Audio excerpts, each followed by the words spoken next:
les tout premiers cognitivistes, qui étaient Gall, le professeur Gall. Le professeur Gall avait pensé que, lui, les structures osseuses du cerveau expliquaient la pensée.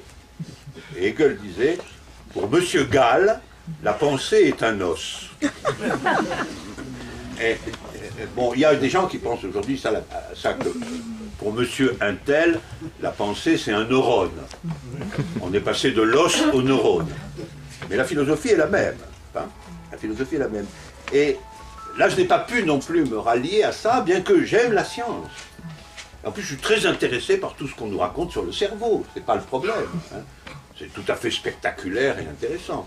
Mais ça ne conduira à rien qu'à des choses probablement un peu dangereuses aussi. Enfin, en tout cas, je n'ai pas pu devenir structuraliste ou devenir analytique ou devenir cognitiviste pour cette raison-là, pour cette raison fondamentale qui était que la catégorie de sujet me paraissait devoir demeurer centrale, même si, comme vous le voyez, je la transforme, puisque je n'appelle sujet ni l'individu, ni la conscience.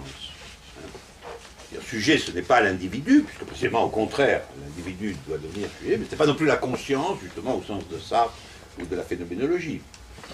Le sujet, c'est ce qui est l'élément actif de la production d'une vérité.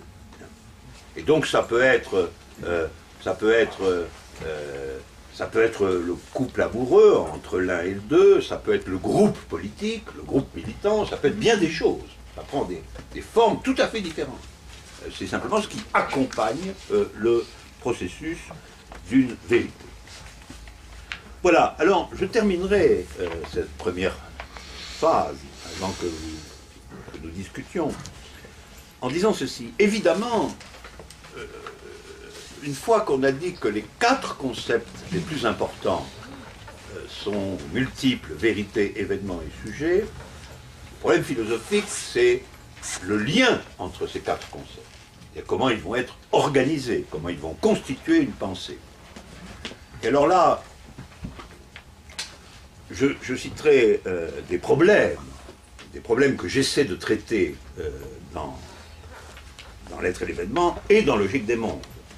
Donc dans la deuxième partie de l'être et l'événement, publiée presque 20 ans après la première. Alors un premier problème, c'est quand même la relation paradoxale entre événement et être, entre événement et multiple. Parce que l'événement est ce qui arrive au multiple, et en même temps, il n'existe que sous la forme de sa trace. Donc, il va falloir penser qu'est-ce que c'est que le support événementiel multiple?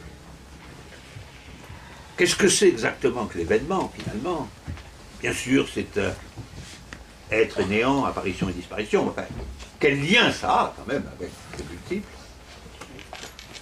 Et il va falloir éclairer complètement cette relation entre être et événement pour qu'elle soit matérialiste. Que ce ne soit pas comme un miracle. Que ce ne soit pas comme un miracle. Quelquefois, moi, je dis que c'est un miracle, quand même. J'ai même quelquefois été jusqu'à dire qu'au fond, ma philosophie, c'était une théorie matérialiste du miracle. Mais c'est une métaphore. C'est une métaphore. J'aime bien dire que c'est un miracle parce que j'aime bien l'idée que la vie est miraculeuse, qu'il y a des miracles. Là aussi, peut-être que je suis guidé par l'expérience artistique, par l'expérience amoureuse. C'est vrai que rencontrer quelqu'un, tomber amoureux, etc., c'est toujours comme un miracle quand même. Parce que c'est... Alors, un miracle est éventuellement pénible, mais un miracle quand même. C'est-à-dire qu'un miracle, c'est pas non plus... Un miracle, c'est pas la solution de problème, c'est la création de problème. Voilà. Un miracle, c'est quelque chose qui introduit de nouveaux problèmes dans l'existence.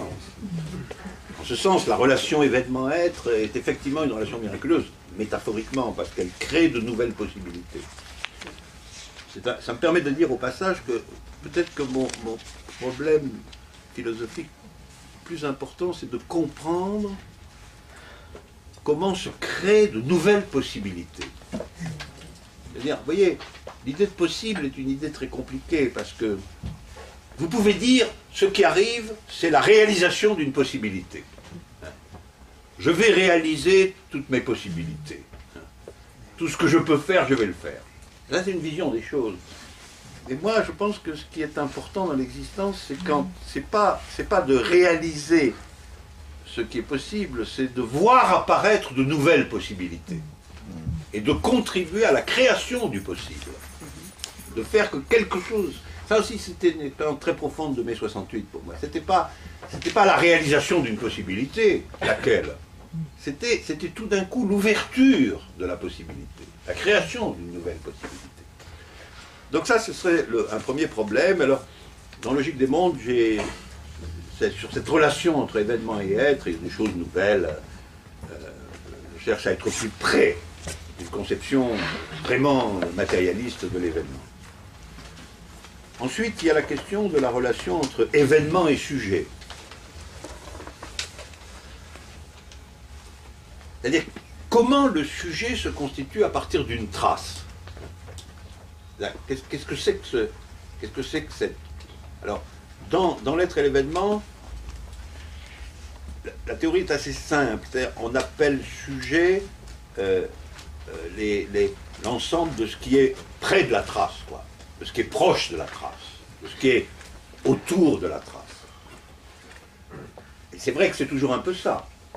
Évidemment, le sujet, il est convoqué par la trace, donc il est organisé à partir de la trace, mais j'ai essayé de donner à ça, ce rapport de l'événement au sujet autour de la trace, une forme plus développée et plus systématique. Et ensuite, il y a le problème de la relation entre sujet et vérité. Et je dis le sujet, c'est le principe actif d'une vérité, où il y a un sujet d'une vérité. Vous voyez bien que quand même la relation exacte entre sujet et vérité est une question très complexe. Et là aussi, dans Logique des mondes, j'ai développé des formes du sujet beaucoup plus élaborées que dans l'être et l'événement.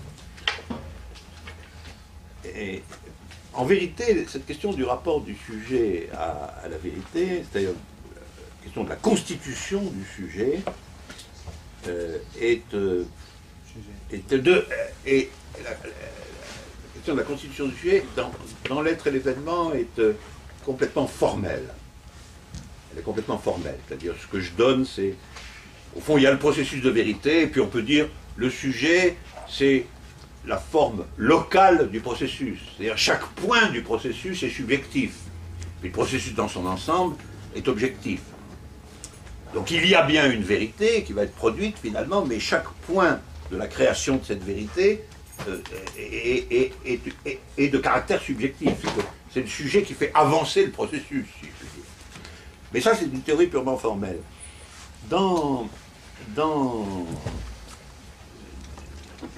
Logique des mondes, je développe une théorie plus matérialiste qui est qu'il y a un corps subjectif.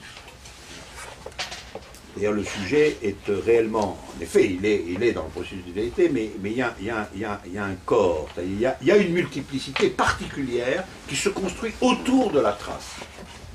C'est que la trace devient un corps. Alors ça, si, reprenons l'exemple de la procédure amoureuse sur ce point. Évidemment,